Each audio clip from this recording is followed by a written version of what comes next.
What do you think, looking back on that season, so last season, was one of the biggest misconceptions of the Indiana Fever? Like, maybe it was like locker room stuff. I feel like early on, it Oh was my like, they don't gosh, like, that, oh my not to put words gosh, in your there mouth, but- was so much locker room talk. Oh my gosh, her body language, she was not happy. She hates this entire squad. Aliyah Boston recently revealed her true thoughts on Caitlin Clark during an interview on Sue Bird's Bird's Eye View podcast, where she opened up about her first impressions of Clark in college, their time together as teammates on the Indiana Fever, how their relationship has grown, and how she supported Clark through her injury.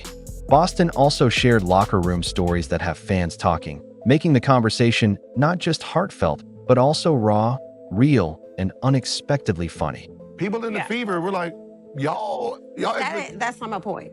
There's a lot of other shit going on that players are like, this ain't where I want to be. Over there. Yeah. Yeah. So Some like shit's it's going a on lot. around there. It's a lot. So you have players that are very significant on this Indiana Fever team that are like, I don't want to be here. This is where I want. Yeah, remember when Sheryl Swoopes said that? Well, Aliyah Boston just delivered the ultimate in-your-face moment to Swoopes when Caitlin Clark first arrived in Indiana. Boston was as curious as anyone and brutally honest about it, since the two had already clashed in one of the most unforgettable Final Four matchups in recent memory. She admitted she never forgot what Clark did that night, and she had to confront it directly, because having 40 dropped on you isn't exactly something you can ignore once you become teammates. Here, I was like, I forgot, we were like doing something. We had something. I was like, Caitlin, I just want to say, I'm like really upset that you like did what you did in that Final Four game. I was like, I feel like I just need to get it off my chest because like we are teammates, but I'm like, you didn't have to do all that. Like you did not have to go for 40 on our dome. Like, girl, we could have just had fun. But after that, it was like cool because obviously now we're on the same team, so you don't worry about that. But I always thought it was funny because I'm like, we just went from competing against each other, you beating us, and now we're on the same team. It's like, I was like, girl, it's okay, I get it. I'm not mad at you for real, but I am. Because like, why would you do that? But instead of tension, the moment turned into something unexpectedly funny, genuine, and refreshing, as Aliyah's reaction showed how grounded she is and how smoothly she shifted from being a tough competitor to a supportive teammate. The respect between her and Caitlin was instant, and their connection only grew stronger once they shared the floor together. You did the thing, made the joke, moved on. That's really what it is. And then you kind of just move on. You're like, listen, we're on the same team now, so let's whoop some butt. Let's do it. 100%. As the season went on, their chemistry became impossible to miss, with Aliyah explaining that their connection runs deeper than the box score, built on trust, intuition, and an unspoken understanding of when to roll, cut, or seal without ever having to call for the ball. Compliment each other. And I hear you that it takes time, but like, what do you think it is about each of your games that works well? Like, mostly in the pick and roll. We'll talk pick and roll. I think honestly, one, like Caitlin, the attention she gets, right? Like teams are like up. Like if they're under and dropped, that shot's going up. Because I'm gonna set a good screen, that shot's going up and she's getting it. And then it's like, okay, well, now I'm gonna step up. And she's just a phenomenal passer. Like her angles, like she knows exactly. Caitlin's passing vision, Aliyah's positioning, and their ability to read each other in real time have turned them into one of the most exciting duos to watch. And when Aliyah explains how she literally studies Caitlin's eyes to decide her next move, it becomes clear this isn't just talent, but a high-level basketball IQ that's only going to keep growing. She sees the floor, I think is great. And then for me, it's always like, I'm always gonna get in her pocket because I know that she's looking to pass that ball and she wants to get us in the best position. And so for me, it's like, okay, well, I'm looking at your eyes. So once I see your eyes, I'm there. You don't have to say anything, I'm going. When Caitlin Clark joined the Fever, it didn't just change the roster. It shifted the entire spotlight, with every play suddenly under a magnifying glass and the pressure hitting sky high. Aliyah Boston spoke about how chaotic those first few weeks were, adjusting to a new offensive rhythm, unfamiliar dynamics, and the weight of expectations as the world demanded instant results and labeled them a super team falling short instead of giving them the time to grow together. The quote-unquote Caitlin Clark effect is definitely real. I think we all feel it in our unique ways. No, 100%. Yeah, how did you experience it? Like, I know early on you talked about logging off social media. Like, what did you just learn in that period of time and by the way, the social media aspect is not Caitlin's fault. No. So it's like, but what did you learn just like in that period of time? Yeah, I mean, everyone loves Caitlin. They love watching Caitlin. And so I think that just brings so much eyes. And I think for our league, that's great. Like, that is great for us. You have so many people coming in, they're watching. Like I always say, like, they might come in for Caitlin and they leave and they're like, dang, this girl's a hooper too. Yeah. Oh, I like her. Like, you're seeing you it hear in so many people current say it. You hear, viewership. like, everyone says it. And I think you just kind of embrace. The media frenzy only made things harder, with every missed connection spun into a conspiracy and strangers online breaking down body language like it was film study. For Aliyah, it eventually reached a breaking point. She already holds herself to high standards, and the last thing she needed was trolls questioning her chemistry with a teammate she was still learning to play with. That's when she decided to log off. Of it too can be people that are trolling. A lot of people are talking. But for me, it's like, I am someone that already puts so much pressure on myself. And so for you to come in and tell me like, dang, you're like the worst postman I've ever seen in my life. It's like, you know what? Hear me out. I'm going to leave. Yeah. You can stay. I'm going to. But Aliyah never placed blame on Caitlin. In fact, she praised her for elevating the league, embracing the spotlight, and bringing in new fans. What she challenged was the unrealistic belief that two young stars could develop instant chemistry, because that's simply not how it works. Now that they've had time to grow together, the results speak louder than any expectation. There's a lot of shit going on. What kind of things do you feel? I'm not in the locker room. Okay, But just I'm obviously talking not. about more social media. Okay. It's a turn. Right? It's a turn, right? It's really a turn of the tides. Well, Right. Gil, here's my point. The beginning of the year, right? Everybody. But then came the drama, or at least the internet's version of it. Out of nowhere, whispers started about locker room issues, rumors of beef, bad blood, and silent treatment, as if fans and media had it all figured out. Meanwhile, Aliyah was literally just waking up from a nap, logging on to see the chaos, and laughing with her teammates as she asked, "Y'all good?" That was the reality of the so-called tension. Gosh, oh my That's what gosh, words in your there mouth. was so much locker room talk, and Everybody I talked to were like, we vibe, we're good. I was like, what are we talking about? Like, it's so easy for people to just make all these assumptions. Some people are like, oh my gosh, her body language, she was not happy. She hates this entire squad. I don't know. Sometimes when you have a bad game personally, that takes a toll on you. Yeah. It's not that you 100%. don't like the team. It's not you, but that takes a toll on you. Every single night we come out, we want to play good. And so like all the time there were locker room talks. I forgot what was the conversation one time. I woke up from my nap, getting ready to go to pregame.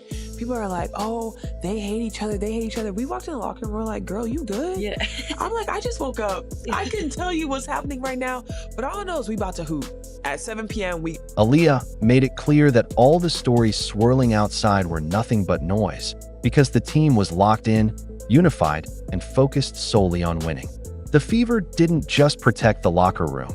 They protected each other, and while the outside world ran wild with narratives, the players stayed silent and let their chemistry speak for itself on the court. People get into this whole talking about what they think our locker room is like and what they think. I'm like, first of all, you're not in here. No. So you have no idea. No idea. And also, we're professionals. So if we want you to see something, you'll happily see it. If we don't, I guarantee you, you would never know there's a single problem. Why? Because that's none of your business, and we have more priorities, and that's Internet detectives and couch coaches who thought they cracked the case might want to sit this one out, because what's actually building in Indiana isn't drama. It's a problem for every other team in the league. The Fever's 2024 playoff return may have been brief, but for Aliyah Boston, it was far from meaningless, as she reflected on the series against Connecticut with both pride and frustration. They were so close. Game 1 slipped away, and Game 2 was within reach, but the difference wasn't talent, it was experience. Connecticut's veterans knew how to handle playoff intensity, when to strike, and how to close, and Aliyah says that was the real lesson. It's like, we say it all the time in our season now, like margin of error is so small, but when you're going up against a squad that has vets that have been in playoffs, that have won, it's like they know exactly Did you what feel to a do. jump in There like, was the a jump in intensity of it? intensity and energy. Isn't like it crazy? It's palpable. insane. Like the very first game when we played against Connecticut, like it was close, and then they kind of they took it and they ran with it. And then the second game, it was like we were right there. Like we were right there. And then I feel like What stayed with Aliyah most wasn't just the loss, but the belief that if they had forced a third game back in Indiana, the Fever could have won it. That sense of being so close lit a fire, because making the playoffs is one thing, but but leaving feeling like you never got your true shot is another. And that's the fuel driving this new chapter. Honestly, I think if we had brought it back to Indy, we were gonna get it. No, we were, because we had just beat them at home. So it's still one of those that's like, dang, if we could have just got us that third game, I think we really would have came out and just went bananas. But I think it was a great experience for us. And obviously, like, this year now too, we're like, listen, playoff run, like, we need that. You feel it now, you're like, I need. Now in her third season, Aliyah says the mindset has completely shifted. No more sneaking up on teams, no more underdog storylines. With key off-season additions, a new coaching staff, and the spotlight that comes with Caitlin Clark, the Fever are no longer just chasing wins. They're expected to deliver them. That brings pressure, but also purpose. And while every team is gunning for them, Aliyah insists they wouldn't have it any other way. It's a lot of change. Yes. You have a coaching change. Yep. You have it's a big free agency year for you guys. And really overnight, what that big free agency year was, or big change was expectations change. Yes. So you guys went from like this up and coming, where it's like you're getting to know each other, to now it's like, oh, they could win the whole thing. Yeah. So what was the experience of essentially becoming, like, instead of being the hunter, you're now the hunted? Yeah, it's crazy, but I feel like it was definitely expected. She's clear about what it takes: chemistry, consistency, and zero excuses. Injuries, lineup changes, outside noise, it's all part of the game. But this season, the Fever aren't just here to compete. They're here to dominate. And Aliyah says once they fully put it all together, it's going to get scary for everyone else. And then Caitlin, right? And everybody's like, oh, like, they're going to be this, and this. And now everybody's like, oh, you know what? We're going to prove you wrong. Like, hell no. Like, that's how it is. And then this year, too, obviously, we go in the free agency and everybody's like, yeah, like, they got, for us, we always think, like, you have to approach every season with, like, we're winning this whole season. So that was our mindset. And I think when you look at expectations, once again, expectations come from everyone outside. Because, like, in our circle, we know exactly what we want to do. We also understand that it's a process. We understand that new faces, new coaches, like, different style of play for people joining us. It's like people need time to figure it out once again. But when you do figure it out, it's going to be... The 2025 season didn't exactly follow the Fever's dream script. What began with sky-high expectations quickly collided with reality as a wave of injuries, most notably to Caitlin Clark, hit hard. For a young team still shaping its identity, losing such a central piece mid-season could have unraveled everything. But Aliyah Boston says this group doesn't flinch. It's definitely been a struggle, but I think just at the start of the season too, like, you know, you have your start of the season meetings and you're talking, and for us it was about, listen, like, no matter what happens in the season, it's next woman up.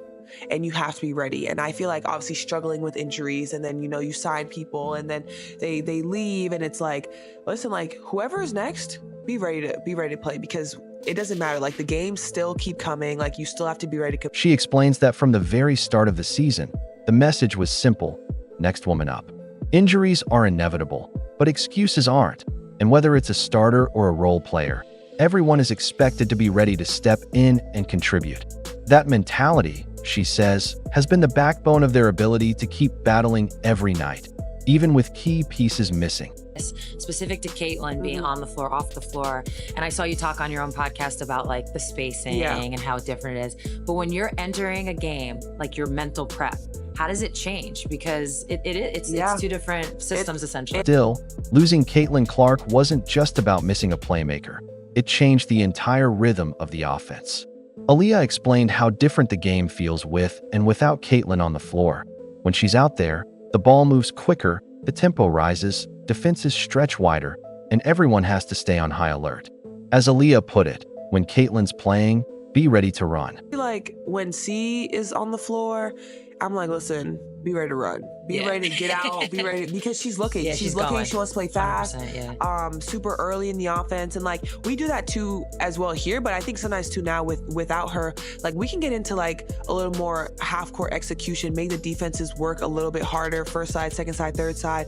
And then I think when you have, like, Kelsey, when Kelsey's playing in transition, get that ball up to her and make her I've never seen anybody so bouncy. Like, she is unbelievable. And like, then when what you is in put those her shoes? In screens, it's like, what do you do? Bouncing all over. She is moving. She's making the right read. And it's like, listen, and she's scoring the ball at a very high level. Without her, the game naturally slows down. With the Fever leaning more on half-court execution, running through multiple options, and making opponents defend late into the shot clock. It's not necessarily better or worse, just different, and learning to succeed in both styles has made the Fever more adaptable. Aliyah points to that flexibility as one of their biggest strengths in an otherwise challenging season. On the floor, like she's looking to get up. People can be like, listen, I don't need to outlet because I know once we rebound we're getting it up.